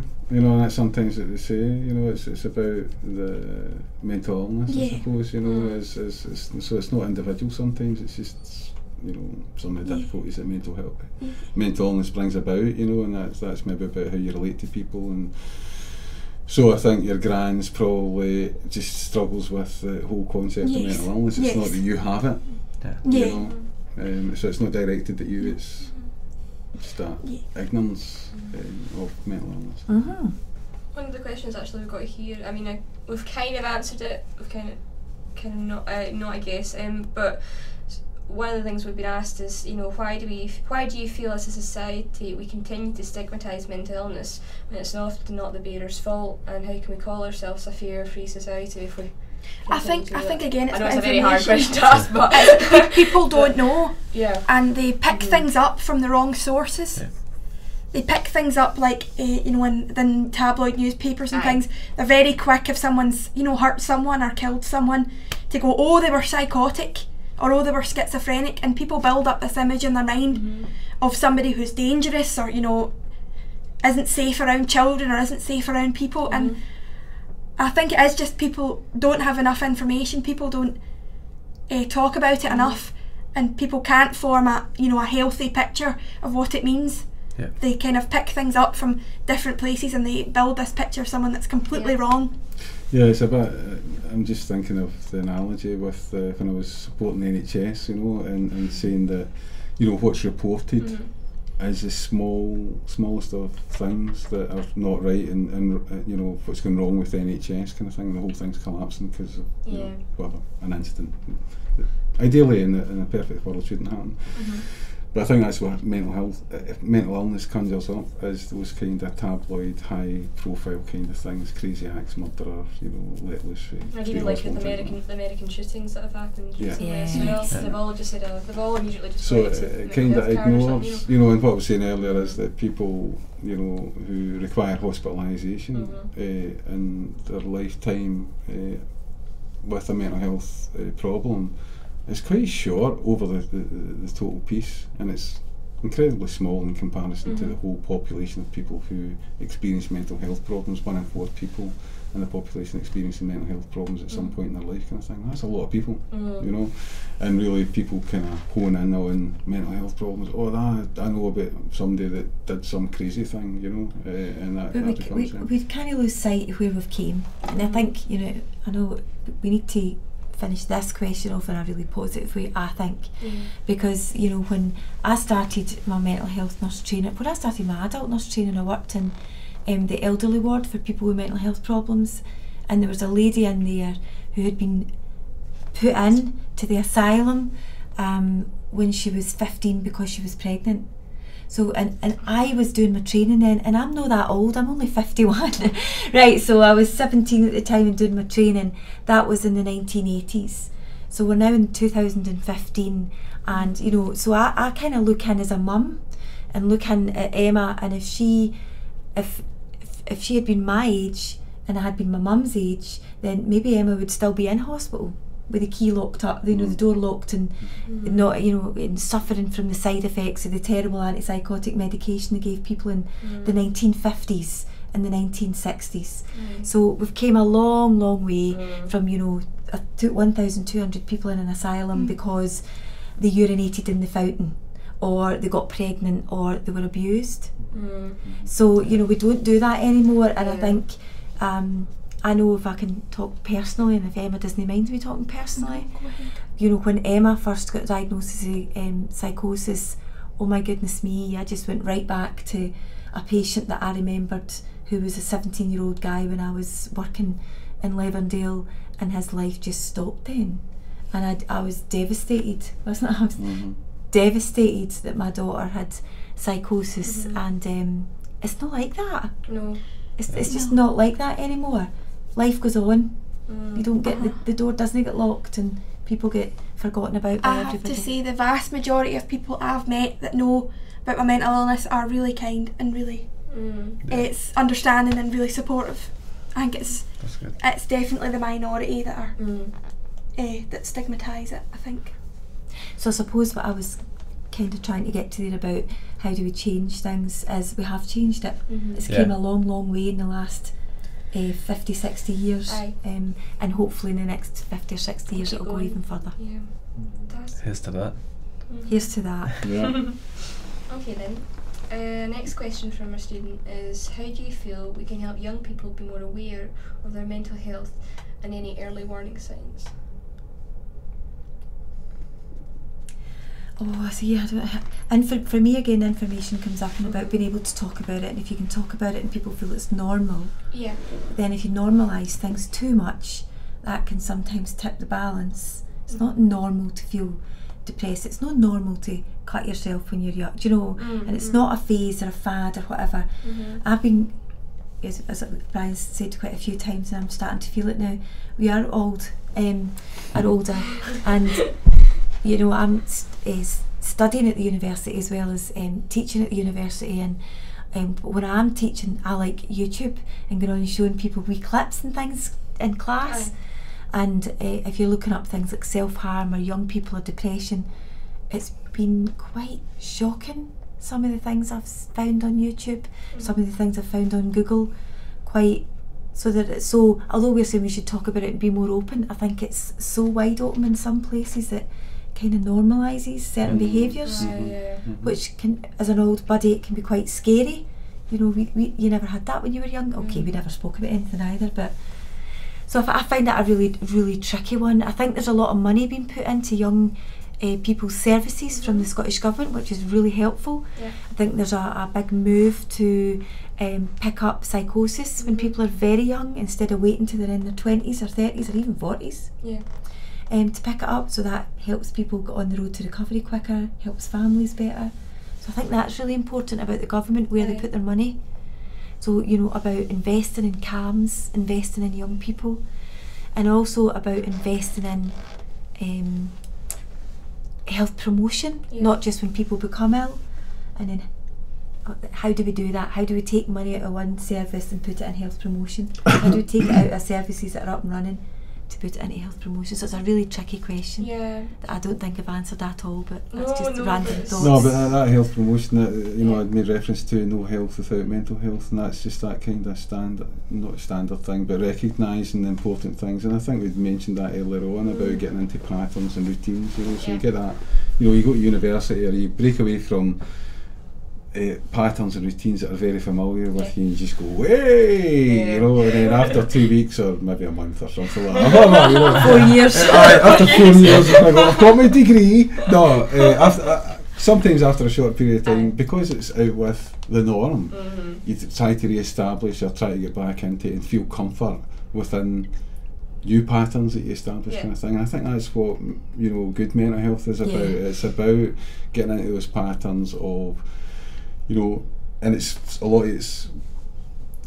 good mental health is about looking after yourself, isn't it? It's about your physical well-being as well. It is about your sleep, it's about your diet, it's about your exercise, it's about your social interaction.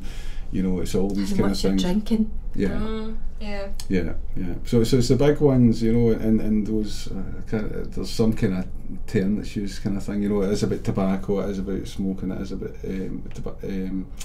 exercise, obesity, all that kind of thing, you know, and that's just about us looking after ourselves, I suppose, you know. But maybe the early warning signs as well, you know, some kind of body system kind of thing. People, you know, the relationships that you have with people that changes, and there's subtlety to that, and you kind of, you know, if you've got good friendships and you kind of wonder and feel comfortable enough in asking the question about, you know, that's not happened, or that's not happened for a last wee while, or this was going to happen and it didn't happen.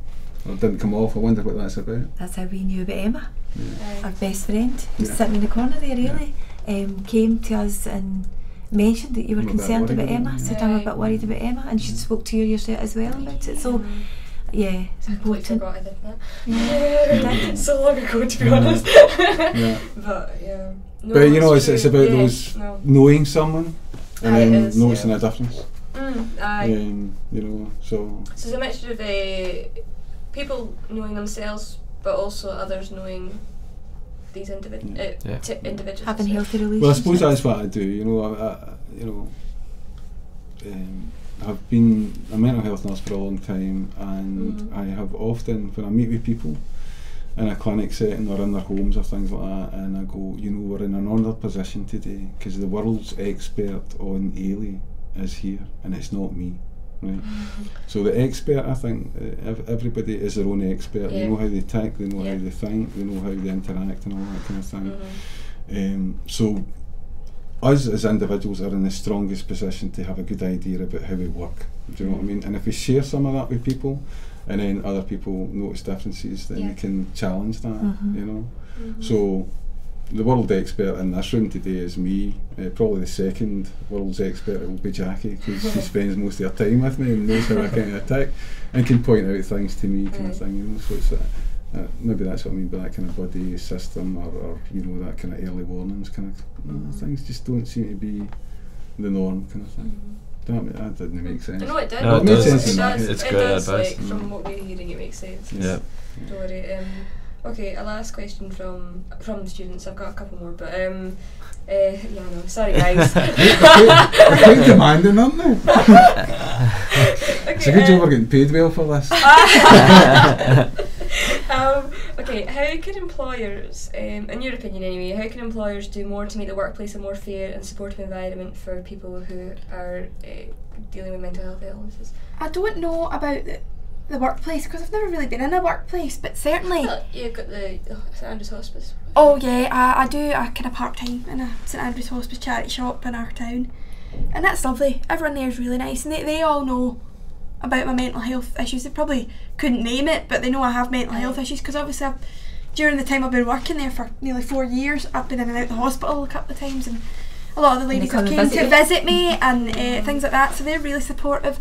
But certainly studying again, it's been a while since I studied school, and been back in a kind of educational environment. The staff at the college are fabulous, because obviously you have to kind of disclose certain things. Yep. You know, I'm going to get an appointment to see the college psychologist. They give me extra time for assessments if I need it. A lot of emotional support, certainly in the educational sector anyway, I've found since going back. And I suppose again, if you're employing someone, it's about being understanding that you know, someone who has a severe and enduring mental health problem might have a few days, maybe more than that, where they just can't do it. You know, things just do often, even for me, for everybody, get really overwhelming. I think that's normal for human beings. Everybody gets a certain point where they're just really stressed or really overwhelmed about something, and they just go, I just can't do this today. And I think it's about people understanding that, and being saying, you know, that's all right, and kind of trying to work ways around it so that people don't feel that. I think it's good to understand that people are breakable as well. You know what I mean? We can't all work at the speed that the world wants us to work at. You know, and again, bringing back to, you know, the society we're in today, where it's, you know, never asleep basically. I mean, someone's up at some time now, doing anything. Like, you got 24-hour telly, you got 24-hour this, you know, it's all this kind of thing. And I think it's about basically saying, well, no, you can't push people past their limits, and you've got to take that into consideration, because you'll not have a good workforce then if you don't. There's got to be a responsibility on employers to not push their employees too far. That should be, but it's our nephew was up from London last week. He works in a big company in London, and he's just left because the expectation is that you stay late and you work late. You don't get paid for it. You meet targets that are impossible to meet within your 37.5-hour work. There's all, and that's all driven by the management of that organisation. And it becomes it's just the norm. And he was saying that people were in there, and his girlfriend has worked in London a lot longer than he has, and she said that's the norm. And he said, well, I'm not accepting that as the norm. And I really admired him for that, because I think as well as the employers having a responsibility for that, so do we as workforce. You know, we shouldn't be allowing that. I know it's easy to say, I'm sitting here, it's easy to say, but we should be standing up more for, I guess. We should you should look after yourself. Yeah, it's not even just standing up for yourself, it's standing up for health and just being, that's the top priority. And to be fair, my own experience as an employee of the health service is that is, I do think that's recognised. There'll be colleagues that I work with who'll go, no, it's not, but hand on heart, I think that the health and well-being of the workforce is very much in the organisation's mind, kind of thing. There's a range of human resource policies that are employee friendly, kind of thing, you know, is recognising the stress and things like that, and you know, you can tap into resources and things like that. I mean, but I was just thinking, we're sitting here today, and labels that we've attached to ourselves to some extent is that Emma's here as a service user and Jackie and I are here as mental health nurses. Maybe, you know, next year, if we were sitting the same, you know, I could be saying I am a user of mental health services, kind of thing, because I don't know what's going to happen tomorrow or in the next year or things like that. But I would like to think if I had sort of significant problems or that impacted my work, that I would be supported, and I feel quite confident that would happen. Where I work just now, that would be supported by managers in the organisation, kind of thing. It would be a worry working for a caring organisation if it didn't. Yeah. Well, but you know, we know that there's bureaucracy and sort of health say this is how you stay healthy, but we're not going to provide that. You can't do both, kind of thing. You know. So. Yes, that's my bit. Get off your soapbox. So, should we go to another song? Yeah. And this one? Song, Mum? This is a song for me and Ailey and Emma. Yes. Fantastic. Fabulous. What more can you say?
Rehearsal, got the music in my head.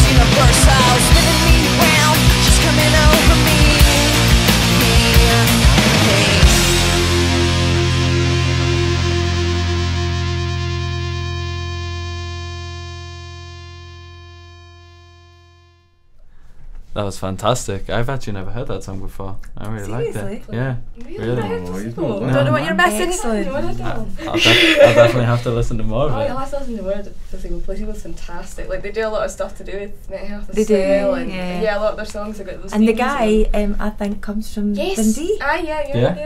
The Well, lead singer. Yeah, he I think does. His mum's from His Dundee, mum's from Dundee. but he lived in Dundee at some point as well. So You have to a know it. wee connection, Aye. exactly. Local connection. Fame to fame.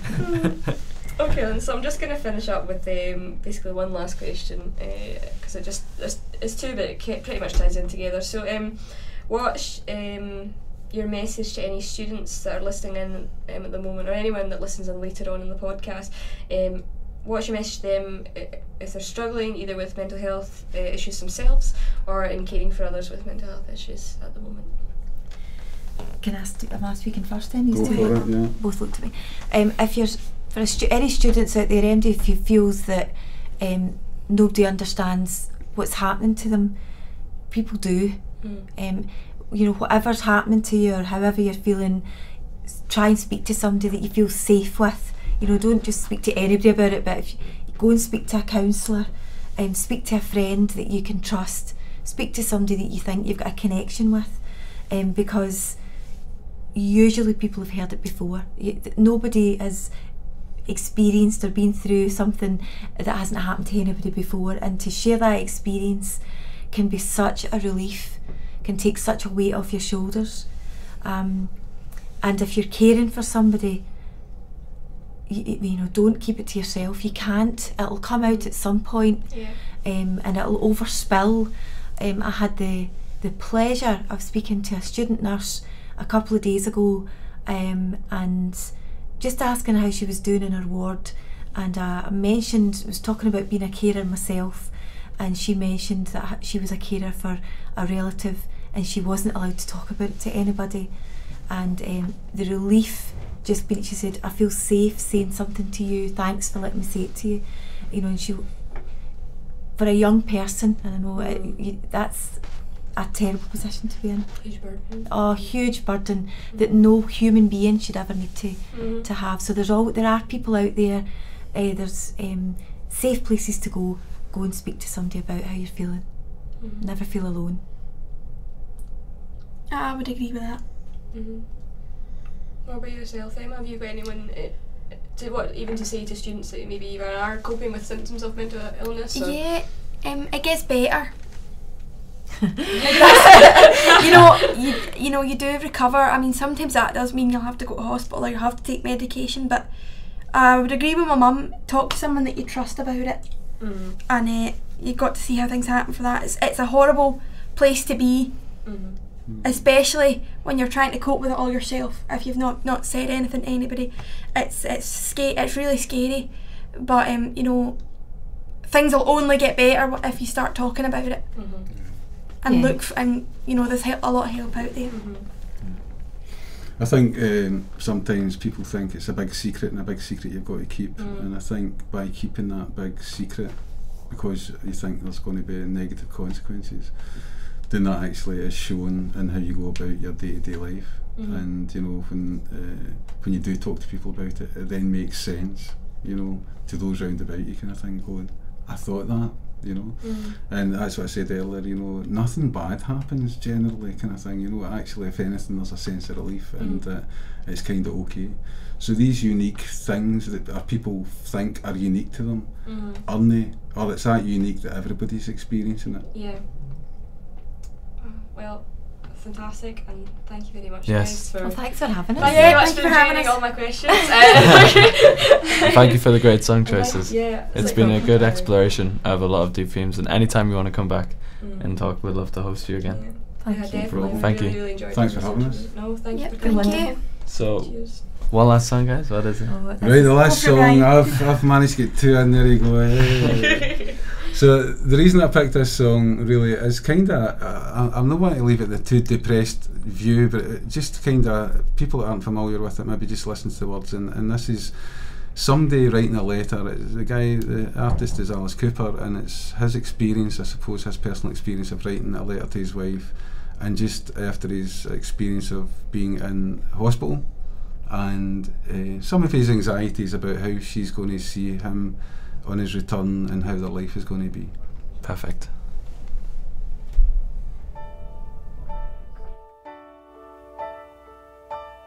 Dear darling, surprised to hear from me. Bet you're sitting drinking coffee, yawning sleepily. Just to let you know, I'm gonna be home soon. I'm kinda awkward and afraid. Time has changed your point of view. How you gonna see me now? Please don't see me ugly, babe, 'cause I know I let you down in oh so many ways. How you gonna see me now, since we've been on our own? Are you gonna love the man when the man gets home? Listen, darling, now I'm headed for the west. Straightened out my head, but my old heart is still a mess. Yes, I'm worried, honey. Guess that's natural though. It's like I'm waiting for a welcome sign, like a hobo in the snow. How you gonna see me now?